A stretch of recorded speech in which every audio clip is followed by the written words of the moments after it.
Hi dear friends, Kerala Plus One Accountancy Chapter 2 Theory Base of Accounting എന്ന ആ ചാപ്റ്ററിൻ്റെ ക്ലാസ്സിലേക്ക് എല്ലാവരെയും സ്വാഗതം ചെയ്തുകൊള്ളുന്നു. അപ്പോൾ അക്കൗണ്ടിങ്ങുമായിട്ട് ബന്ധപ്പെട്ട കുറച്ചുകൂടെ തിയറി നമ്മൾ നോക്കേണ്ടതുണ്ട്. അതാണ് ഈ ചാപ്റ്ററിൽ നോക്കുന്നത്. ഒന്നാമത്തേത് ബിസിനസ് അല്ലെങ്കിൽ അക്കൗണ്ടിങ് എൻറ്റിറ്റി കൺസെപ്റ്റ് എന്ന് പറഞ്ഞാൽ this concept refers that business unit has a separate entity apart from its owners. എന്താണ് ഈ സങ്കല്പം കൊണ്ട് അല്ലെങ്കിൽ ഈ കൺസെപ്റ്റും കൊണ്ട് വ്യക്തമാക്കുന്നത്? വ്യാപാര സ്ഥാപനവും വ്യാപാരിയും ചെയ്യുന്ന പ്രവൃത്തികളെ രണ്ടായി കാണണം എന്നതാണ്. അതായത് പൈസ മുടക്കുന്ന ആരാണ്? വ്യാപാരി അല്ലെങ്കിൽ ഓണർ. ബിസിനസ് അല്ലെ വ്യാപാര സ്ഥാപനം അതിനെ രണ്ടിനെയും, അതായത് ആ പൈസ മുതൽ മുടക്കുന്ന വ്യക്തി അതായത് ഓണറിനെയും ബിസിനസ്സിനെയും നമ്മൾ രണ്ടായിട്ട് കണ്ടിരിക്കണം. ഒരു ബിസിനസ്സിനെ സംബന്ധിച്ചിടത്തോളം വ്യാപാരി എന്ന് പറയുന്നത് അല്ലെങ്കിൽ ഈ ബിസിനസ് ഇടപെടുന്ന മറ്റൊരാളുടെ കൂട്ടേ ഉള്ളൂ ഈ ഓണറെന്നും പറയുന്നത്. അല്ലാതെ ബിസിനസ്സിനകത്ത് ഓണറിന് വലിയ മുഖ്യ സ്ഥാനം കൊടുക്കാൻ അല്ലെങ്കിൽ ഓണറിന് എന്ത് വേണേലും ബിസിനസ്സിനകത്ത് ചെയ്യാം അങ്ങനെയൊന്നുമില്ല. ഓണർ പൈസ ഇടുന്നു, ബിസിനസ് അതൊരു ഇടപാടായിട്ടാണ് അല്ലെങ്കിൽ ഒരു ട്രാൻസാക്ഷനായിട്ട് മാത്രമാണ് കരുതുന്നത്. പ്രത്യേകമായിട്ടുള്ള രീതിയിൽ ഓണർക്ക് അതിനകത്തൊരു ഇൻഫ്ലുവൻസ് ഇല്ല. അല്ലെങ്കിൽ എന്ന് വെച്ചാൽ ഡിസിഷൻസൊക്കെ ഓണറാണ് എടുക്കുന്നത്, അതല്ല ഞാൻ പറയുന്നത്. ഓണർ ഇപ്പം ഞാൻ പറയാം, ഒരു എക്സാമ്പിൾ പറഞ്ഞാൽ ഓണർ 1,00,000 രൂപ ഒരു ബിസിനസ് തുടങ്ങാൻ കൊണ്ടുവന്നു. അപ്പോൾ ബിസിനസ്സിനെ നമ്മൾ സെപ്പറേറ്റ് ആയിട്ട് കാണണം. ബിസിനസ്സിനെ സംബന്ധിച്ചിടത്തോളം ആരോ ഒരാൾ 1,00,000 രൂപ കൊടുത്തു, അതായത് ഓണർ എന്ന് നമ്മൾ ക്യാപിറ്റൽ എന്ന് പറയുന്നു. അപ്പം 1,00,000 രൂപ ഒരാൾ കൊടുത്തിട്ടുണ്ട്, അത് ലൈബിലിറ്റി ആയിട്ട് കണക്കാക്കും. അത് ക്യാപിറ്റലാണ്, ലൈബിലിറ്റി ആയിട്ട് കണക്കാക്കുന്നു. എന്നിട്ട് പറയുന്നു ഞങ്ങൾ ഇതേതിൻ്റെ സമയത്ത് തിരിച്ചു തരാമെന്ന് ബിസിനസ് ഓണറിനോട് പറയുന്നു.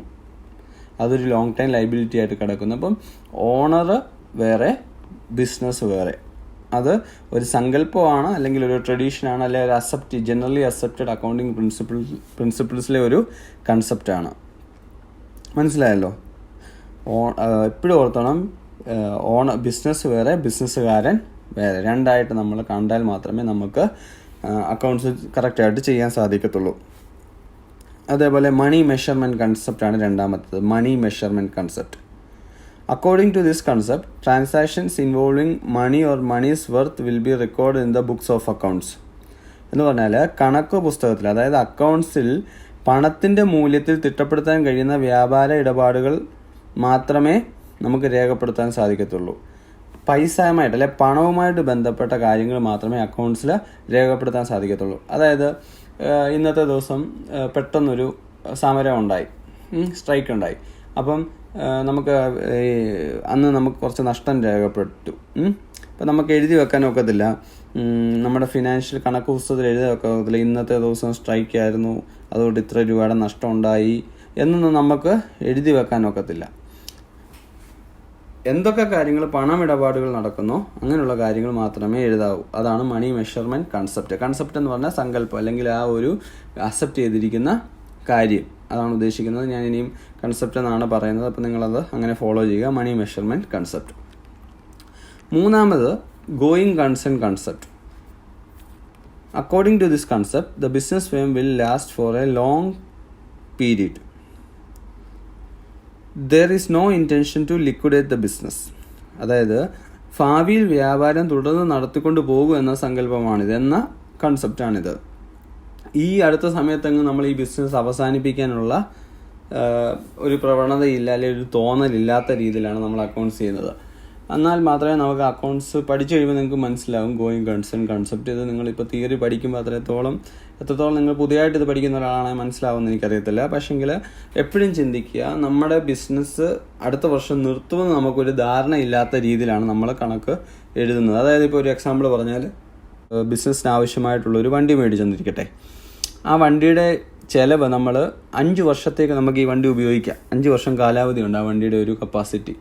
അപ്പോൾ 5 വർഷം കൊണ്ടാണ് നമ്മൾ അതിൻ്റെ പൈസയെ ഡിപ്രിസിയേഷൻ കണക്കാക്കുന്നത്, അല്ലെങ്കിൽ ചിലവായിട്ട് നമ്മൾ കണക്കാക്കുന്നത്. ഈ ഒരു വർഷം മേടിച്ച വർഷം തന്നെ നമ്മൾ മൊത്തം രൂപയും ചിലവായിട്ട് കണക്കാക്കത്തില്ല.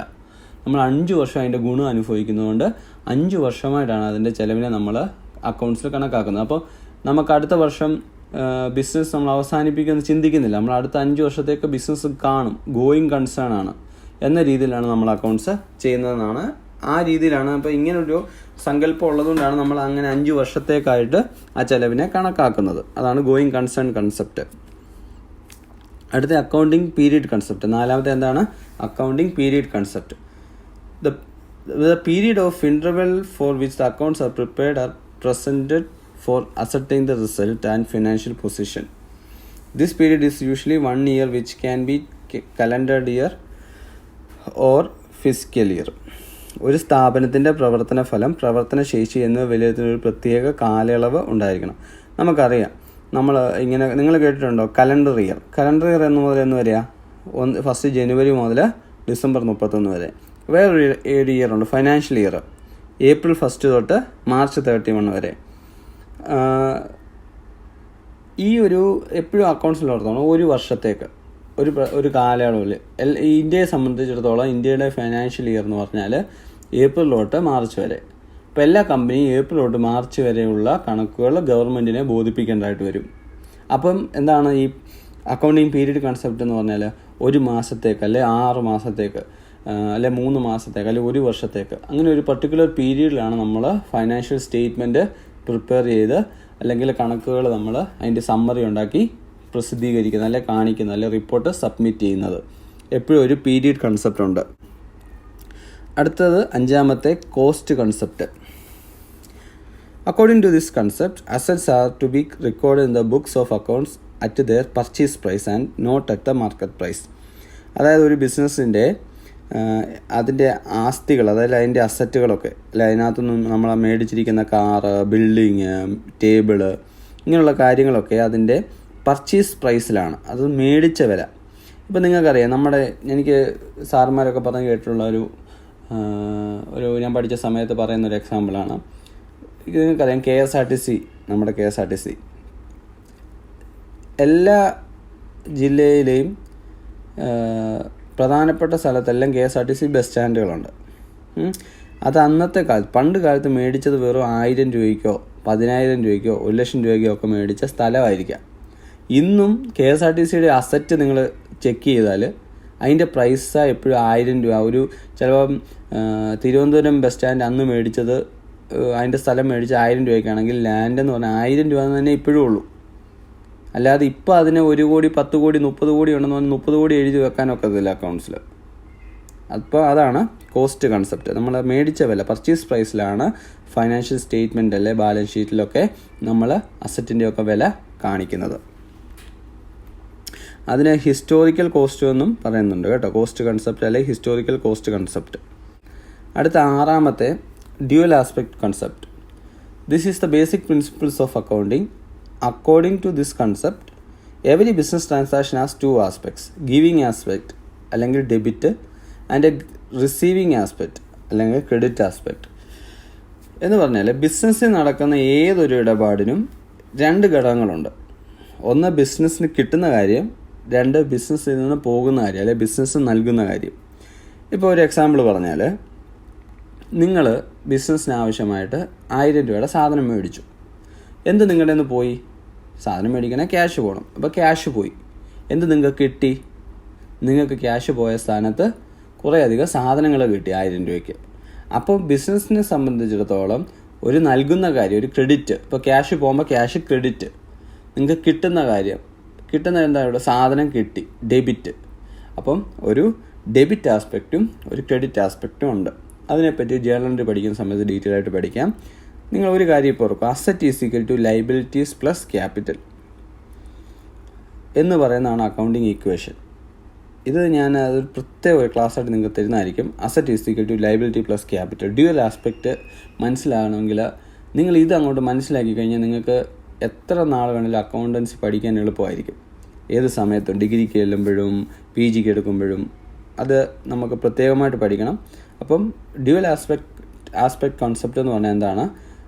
എപ്പോഴും ഒരു 2 ഘടകങ്ങളുണ്ട്. ഗിവിങ് ആസ്പെക്റ്റും ഉണ്ട്, റിസീവിങ് ആസ്പെക്റ്റും ഉണ്ട്, അല്ലെങ്കിൽ ഒരു ഡെബിറ്റ് ആസ്പെക്റ്റും ഉണ്ട്, ഒരു ക്രെഡിറ്റ് ആസ്പെക്റ്റും ഉണ്ട്. ഞാൻ എക്സാമ്പിൾ പറഞ്ഞല്ലോ, ക്യാഷ് പോവുകയാണെങ്കിൽ സാധനം കിട്ടും. ഇപ്പം നിങ്ങളുടെ കയ്യിൽ നിന്ന് റോഡിലോട്ടൊരു 1000 രൂപ നിലത്ത് വീണാൽ പുറകെ വരുന്ന ഒരാൾക്ക് അത് കിട്ടിയാൽ നിങ്ങളുടെ കയ്യിൽ നിന്ന് പോകുന്നു, ഒരാൾക്ക് അത് കിട്ടുന്നു. അത് തന്നെ ബിസിനസ്സിൽ സംഭവിക്കുന്നു. നിങ്ങളുടെ ബിസിനസ്സിന് എന്തെങ്കിലും പോകുന്നുണ്ടെങ്കിൽ അതിനുള്ള റിട്ടേൺ നിങ്ങൾക്ക് തീർച്ചയായിട്ടും കിട്ടിയിരിക്കും. ഡ്യുവൽ ആസ്പെക്റ്റ്, 2 രീതിയിലുള്ള ഘടകങ്ങൾ, ആ ഒരു കാര്യങ്ങൾ അവിടെ സംഭവിക്കും ബിസിനസ്സിൽ ഓരോ ട്രാൻസാക്ഷനിലും. മനസ്സിലായല്ലോ? അടുത്തതിലേക്ക് പോവാം. 7ാമത്തെ റവന്യൂ റെക്കഗ്നൈസേഷൻ അല്ലെങ്കിൽ realisation concept. This concept says that revenue for a business transaction should be included in the accounting records only when it is realized. നിങ്ങൾ ശ്രദ്ധിക്കണം. നിങ്ങൾ കൂടുതലായിട്ട് പഠിച്ചു കഴിയുമ്പോഴേ ഇതിനെപ്പറ്റി കൂടുതൽ ധാരണയാകത്തുള്ളൂ. പക്ഷേങ്കിൽ ഇതിൻ്റെ തിയറി പാർട്ട് നിങ്ങൾ മനസ്സിലാക്കി വെക്കുക. ഈ ഒരു ഇപ്പോഴത്തെ ഫൈനാൻഷ്യൽ ഇയർ എന്താണെന്നറിയോ? ഇപ്പോൾ 2020 ഏപ്രിൽ കഴിഞ്ഞല്ലോ. ഏപ്രിൽ തൊട്ട് 2021 മാർച്ച് വരെ ഒരു ഫൈനാൻഷ്യൽ ഇയർ ഇന്ത്യയിൽ. അപ്പോൾ ഈ സമയത്ത് നമുക്ക് കിട്ടാവുന്ന വരുമാനമുണ്ട്. അപ്പം നമ്മൾ ഒരു ബിസിനസ് ചെയ്യുമ്പം ഈ കാലയളവിൽ, അതായത് ഈ ഏപ്രിൽ 1 തൊട്ട് അടുത്ത മാർച്ച് 31 വരെയുള്ള കാലയളവിൽ നിങ്ങൾ ബിസിനസ് ചെയ്യുമ്പോൾ നിങ്ങൾക്ക് കിട്ടേണ്ട ലാഭം അല്ലെ നിങ്ങൾക്ക് കിട്ടേണ്ട വരുമാനം, റവന്യൂ, അത് മാത്രമേ നിങ്ങൾക്ക് രേഖപ്പെടുത്താൻ സാധിക്കത്തുള്ളൂ. നിങ്ങൾക്ക് 2025 നിങ്ങൾക്ക് ഇത് വലിയൊരു ബിസിനസ് നടക്കുമെന്ന് പറഞ്ഞാൽ ഇപ്പോഴേ രേഖപ്പെടുത്താൻ പറ്റുമോ? അത് ശരിയായൊരു കാര്യമാണോ? അല്ല. അതേ പറയുന്നുള്ളൂ. റവന്യൂ റെക്കഗ്നൈസേഷൻ കൺസെപ്റ്റ് ഈ കാലയളവിൽ അല്ലെങ്കിൽ ഈ ഒരു അക്കൗണ്ടിങ് ഇയറിൽ നമുക്ക് ലഭിച്ച കാര്യങ്ങൾ മാത്രമേ ഈ ഇയറിൽ കാണിക്കാൻ സാധിക്കത്തുള്ളൂ എന്നതാണ് അതിൻ്റെ അർത്ഥം. അടുത്തതിലേക്ക് പോകാം. Matching concept. According to this concept, the expenses incurred during the accounting period are matched with revenue earn during the same period. ബിസിനസ്സിൻ്റെ ഒരു അക്കൗണ്ടിങ് വർഷത്തിൽ ഉണ്ടാകുന്ന പലവകൾ ആ വർഷത്തിൽ ബിസിനസ്സിന് ലഭിക്കുന്ന വരുമാനമായി യോജിക്കുന്നതായിരിക്കണം. അതായത് നമ്മൾക്ക് ഈ വർഷം 1000 രൂപ ലാഭം കിട്ടി, അല്ലേ വേണ്ട. ഈ വർഷം നമുക്ക് 1 ലക്ഷം രൂപയുടെ ബിസിനസ് നടന്നു. അപ്പോൾ ഈ വർഷം 1 ലക്ഷം രൂപയുടെ ബിസിനസ് നടക്കണമെങ്കിൽ നമ്മുടെ ഒരു സ്റ്റാഫിന് സാലറി കൊടുത്ത് കാണും, കറണ്ട് ചാർജ് കൊടുത്ത് കാണും, എന്തൊക്കെയോ ചിലവുകൾ, സാധനം മേടിച്ച ചിലവുകൾ, അല്ലെ സാധനം ഉണ്ടാക്കിയ ചിലവുകൾ. അപ്പം ഈ വർഷത്തെ ലാഭവും ഈ വർഷത്തെ നഷ്ടവും നമ്മൾ ഒരേ സമയം രേഖപ്പെടുത്തിയിരിക്കണം. അല്ലാതെ ഈ വർഷത്തെ ചിലവ് എല്ലാം രേഖപ്പെടുത്തിയിട്ട് അടുത്ത വർഷമാണ് വരവ് രേഖപ്പെടുത്തുന്നതെങ്കിൽ ഈ വർഷം നഷ്ടമായി പോകത്തില്ലേ? നമ്മൾ ഈ വർഷം കഷ്ടപ്പെട്ടു, ഈ വർഷം അതിൻ്റെ ലാഭം കിട്ടിയത് ഈ വർഷം തന്നെ കാണിച്ചിരിക്കണം. അതാണ് മാച്ചിങ് കൺസെപ്റ്റ്. അതായത് ഈ വർഷം ലഭിച്ച വരുമാനം അക്കൗണ്ടിങ്ങിൽ കാണിക്കുമ്പോൾ അതിനാവശ്യമായിട്ടുള്ള ചെലവുകളും ഈ വർഷത്തിൽ തന്നെ കാണിച്ചിരിക്കണം.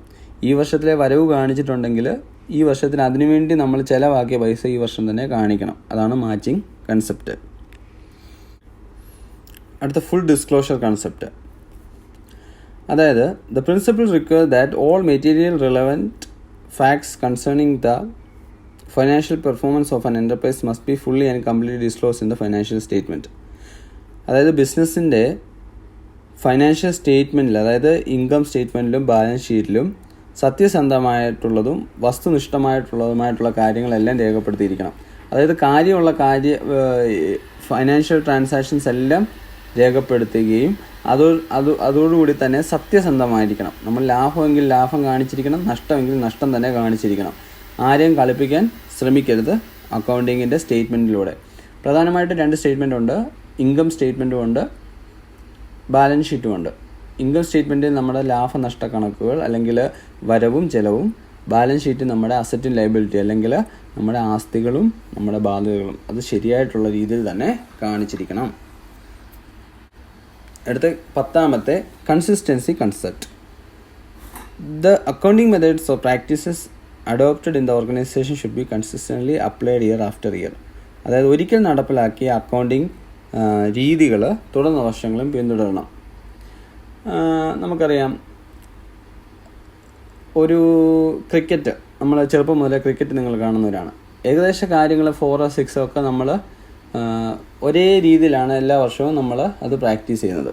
അപ്പം നിങ്ങൾ കഴിഞ്ഞ വേൾഡ് കപ്പിൽ ബൗണ്ടറി കടന്നാൽ 6 റൺസ്, ഈ വർഷം അത് ബൗണ്ടറി കടന്നാൽ 10 റൺസാക്കി 10 റൺസ് ആക്കുവാണെങ്കിൽ നിങ്ങൾക്ക് ഇഷ്ടപ്പെടുമോ? അല്ലെങ്കിൽ പണ്ടത്തെ കളിക്കാരുമായിട്ട് എങ്ങനെ നമ്മൾ മാച്ച് ചെയ്യും?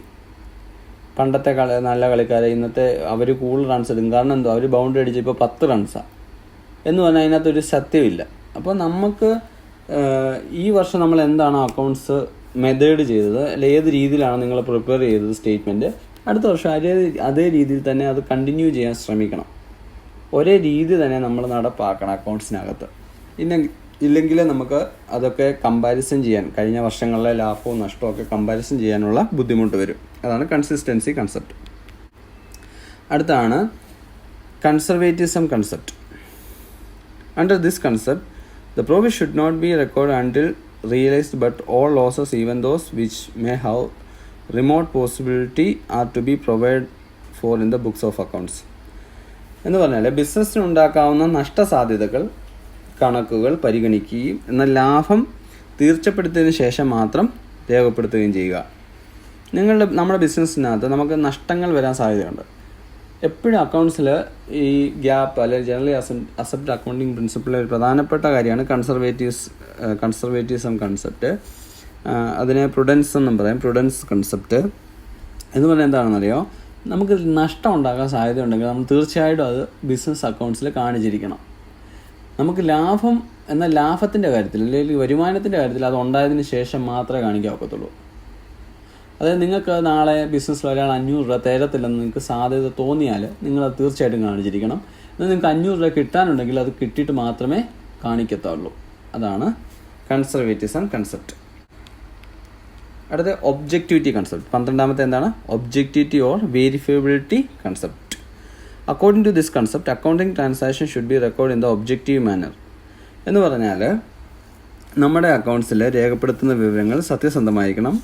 അത് പരിശോധിച്ച് ഉറപ്പുവരുത്താൻ ആവശ്യമായിട്ടുള്ള ഡോക്യുമെൻറ്റ്സ് ഉണ്ടായിരിക്കണം.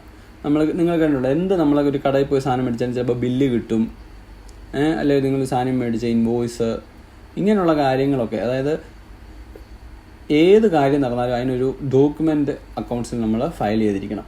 അപ്പോൾ നമ്മൾ ജോലി ചെയ്യുന്ന സ്ഥാപനങ്ങളിൽ പറയാൻ കുറേ അധികം ഫയലുകൾ ഇരിക്കുന്നതാണ് അക്കൗണ്ട്സ് ഡിപ്പാർട്ട്മെൻറ്റിൽ.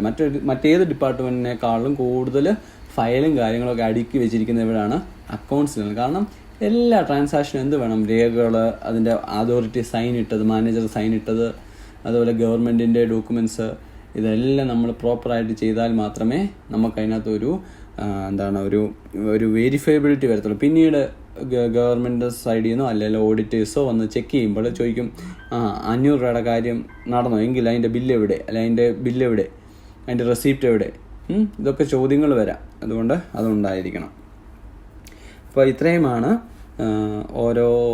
ഓരോരോ ആയിട്ട് നമ്മൾ പഠിച്ചിട്ടുണ്ട്. എന്തൊക്കെയാണ് generally accepted accounting principles, accounting concepts എന്താണ്. നിങ്ങൾക്ക് അത്യാവശ്യം കാര്യങ്ങൾ മനസ്സിലായെന്ന് വിചാരിക്കുന്നു. ഞാനിതിൻ്റെ എക്സ്പ്ലനേഷൻ ഞാൻ എൻ്റെ പ്രസൻറ്റേഷനിൽ കാണിക്കുന്നില്ല. കാരണം നിങ്ങളുടെ ടെക്സ്റ്റ് ബുക്ക് അവൈലബിൾ ആണ്. അതിനകത്തൊന്ന് വായിച്ച് മനസ്സിലാക്കുക. എന്താണെന്ന് മാത്രമാണ് ഞാൻ മലയാളത്തിൽ പറഞ്ഞു തരാൻ ഉദ്ദേശിക്കുന്നത്. നിങ്ങൾ തീർച്ചയായിട്ടും പരീക്ഷ എഴുതുമ്പോൾ ശരിക്കും നിങ്ങൾ ആ പോയിൻ്റ് സ്പെല്ലിങ് തെറ്റുകൂടാതെ പഠിക്കുക. അതിൻ്റെ എക്സ്പ്ലനേഷൻസ് വായിച്ച് മനസ്സിലാക്കുകയോ നിങ്ങളുടേതായ രീതിയിൽ മനസ്സിലാക്കി വെക്കുക. അത് പരീക്ഷയ്ക്ക് പോയി നന്നായിട്ട് എഴുതുക. ഞാൻ പറഞ്ഞു തന്നത് എക്സാമ്പിൾസും ഞാൻ പറഞ്ഞു തന്ന കാര്യങ്ങളും നിങ്ങളത് മനസ്സിലാക്കിയിരിക്കേണ്ടതിന് വേണ്ടി മാത്രമാണ്. കൂടുതൽ എന്തെങ്കിലും ക്ലിയർ ആകാനുണ്ടെങ്കിൽ കമൻറ്റ് പറയുക. തീർച്ചയായിട്ടും സബ്സ്ക്രൈബ് ചെയ്തിട്ടുള്ള ചാനൽ സബ്സ്ക്രൈബ് ചെയ്യുകയും കൂടാതെ കൂട്ടുകാർക്കൊക്കെ ഷെയർ ചെയ്യുകയും ചെയ്യുക. നിങ്ങളുടെ കമൻറ്റ്സ് എനിക്ക് വാല്യുബിൾ ആണ്. അതുകൊണ്ട് കമൻറ്റ് ചെയ്യാൻ ശ്രമിക്കുക. Thank you.